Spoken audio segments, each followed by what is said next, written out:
सगळ्याच मोबाईल धारकांसाठी महत्त्वाची बातमी आहे. तुम्ही स्मार्टफोन वापरत असाल तर ही बातमी तुमच्यासाठी महत्त्वाची आहे. एक चूक तुम्हाला महागात पडू शकते, असं मी का म्हणतोय पहा हा रिपोर्ट.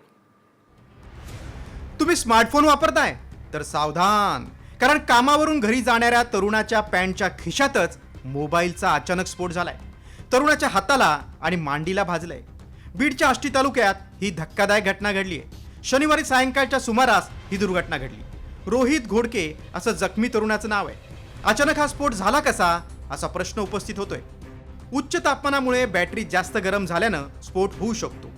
फोन खाली पडणं, फोनच्या अंतर्गत घटकांमध्ये पाणी शिरल्यानं देखील अशी घटना घडू शकते.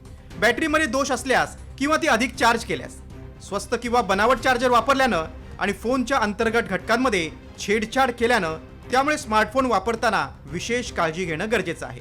त्यातच आता उन्हाळा सुरू झाल्यानं मोबाईल चार्ज करताना जास्त गरम होण्याची शक्यता आहे. स्मार्टफोन हा मनुष्याच्या आयुष्यातील महत्त्वाचा घटक बनलाय, पण हा स्मार्टफोन वापरताना विशेष काळजी घेणं गरजेचं आहे, अन्यथा जीवावर बेतू शकतं.